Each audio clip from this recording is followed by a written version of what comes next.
Oke, jadi ada sebuah pertanyaan yang menarik banget, yaitu apa bedanya bisnis dan investasi?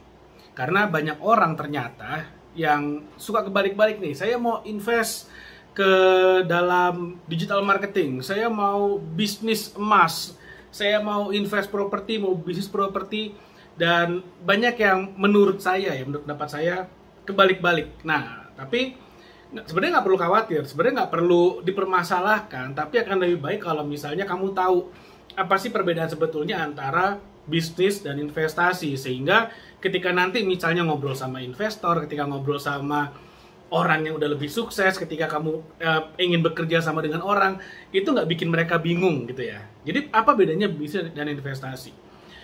Gampangnya gini, kalau kamu membangun sebuah bisnis, itu artinya kamu membangun sebuah sistem supaya transaksi itu bisa terus terjadi. Simpelnya kayak gitu. Gimana cara membangun sebuah sistem? Tentu saja kamu harus merekrut orang-orang yang akan bisa menjalankan tugas-tugas yang mestinya kamu lakukan. Misalnya, contoh gampangnya gini. Bisnismu adalah jualan apa ya? Saya mau contoh. Nah, ini aja deh. Misalnya jualan jam tangan gitu ya. Kamu mau jualan jam tangan, artinya kamu harus mencari supplier jam tangan, atau kalau misalnya kamu bikin sendiri jam tangannya, berarti kamu harus mencari supplier bahan-bahan jam tangan, lalu kemudian kamu rakit jam tangannya, lalu kemudian kamu jual jam tangannya. Sesimpel itu.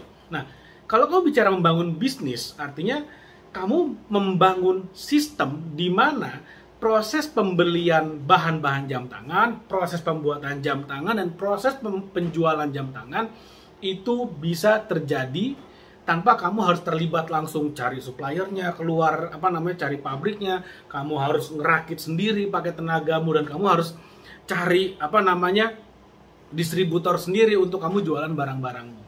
Nah, bagaimana caranya? Kamu rekrut orang. Kamu rekrut orang yang bertugas membeli dari supplier. Kamu merekrut orang yang kemudian ketika bahan-bahannya datang, dia akan merakit untukmu. Lalu kemudian kamu juga mencari tim sales yang nanti mereka akan keluar door to door, jualan, cari distributor, cari agent, dan segala macamnya. Itu namanya bangun bisnis. Nah, ketika terjadi penjualan, maka uang masuk tuh. Uang masuk, lalu kemudian kamu harus harus beli bahan lagi ke distributor. Ada cash flow di sana dan ada orang yang mencatat cash flow-nya. Kamu rekrutlah bagian accounting, bagian pencatatan, bagian pembukuan keuangan, seperti itu. Ketika nanti uang udah mulai banyak, tim udah mulai besar, nanti mulai tuh ada tuh orang-orang yang keluar, nanti harus masuk lagi, diajarin lagi segala macamnya. Kamu rekrut tuh tim HRD di sana, tim HR, tim SDM yang tugasnya membantu perekrutan, membantu orang-orang yang mau keluar. Jadi nggak usah kamu nih yang harus dealing dengan orang-orang yang mau keluar, orang-orang yang mau naik gaji, orang-orang yang minta segala macamnya lah, mau minta THR segala macam. Bukan kamu lagi yang dealing. Udah ada tim HRD di sana. Nah, itu rekrut lagi. Jadi sehingga semua proses bisnis yang terjadi itu terjadi secara otomatis. Nah, itulah yang namanya kamu membangun bisnis. Membangun bisnis itu erat kaitannya dengan menggunakan waktu orang lain, sehingga kamu bisa menggunakan waktumu untuk hal yang lebih besar misalnya, atau hal yang mendatangkan lebih banyak uang misalnya. Nah, semua proses ini terjadi secara otomatis. Itulah ketika kamu dikatakan membangun sebuah bisnis. Oke, nah gimana dengan membeli bisnis? Ya sama aja. Jadi orang lain udah punya sistem yang berjalan seperti ini, kamu tinggal datang beli sahamnya, sehingga kamu akan memiliki sebuah bisnis seperti itu. Lalu bagaimana dengan investasi? Investasi artinya kamu membuat uangmu bekerja untukmu. Beda ya, kamu membuat uang bekerja untukmu. Beda dengan bisnis. Kalau bisnis, kamu membeli waktu orang lain sehingga sistem di dalam usahamu bisa berjalan secara otomatis. Itu namanya membangun bisnis. Berinvestasi artinya kamu mempekerjakan uangmu sehingga dia menghasilkan passive income. Contoh, kamu membeli aset dalam bentuk properti seharga 1 miliar.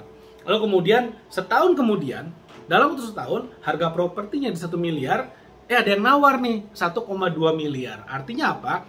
Uang 1 miliarmu dalam bentuk aset properti udah jadi 1,2 miliar tanpa kamu ngapa-ngapain. Nggak usah kamu nggak melakukan apapun, harganya naik karena memang properti secara umum nilainya selalu naik secara umum. Sekali lagi, kalau di tempat yang tepat, dalam kondisi yang tepat, dan beberapa kriteria itu terjadi dengan baik, maka harga properti akan naik. Di saat yang sama, mau beli properti ini, ternyata harganya nggak naik, tetap 1 miliar. Tapi selama kamu memiliki properti tersebut, itu kamu sewakan sehingga menghasilkan misalnya 10 juta per bulan. Nah, selama 2 tahun kamu udah bisa mendapatkan 240 juta nih. Dari 10 juta per bulan dikalikan 24 bulan. Selama 2 tahun dapatlah 240 juta.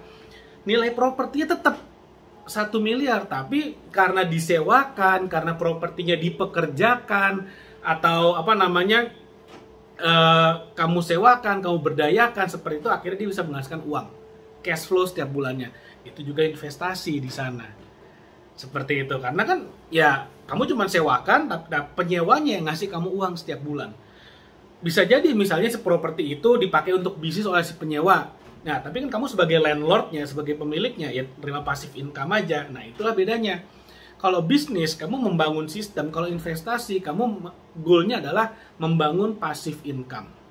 Tanpa kamu harus bekerja, income terus bertambah. Bisa dalam bentuk capital gain, atau nilainya bertambah, atau bisa dalam bentuk cash flow yang setiap bulan, atau setiap tahun, atau setiap minggu, atau mungkin setiap hari, kamu bisa dapat cash flow, uang masuk dari aset yang kamu miliki. Nah, itu bedanya. Jadi mudah-mudahan dengan video ini kamu jadi paham nih apa sih bedanya bisnis dengan investasi. Jadi jangan kebolak-balik lagi. Jangan sampai hal-hal yang sebenarnya investasi kamu sebut sebagai bisnis, atau hal-hal yang sebetulnya kamu berbisnis tapi kamu sebut sebagai investasi. Oke, mudah-mudahan bermanfaat. Jangan lupa like video ini dan share video ini, dan sampai ketemu lagi di video berikutnya.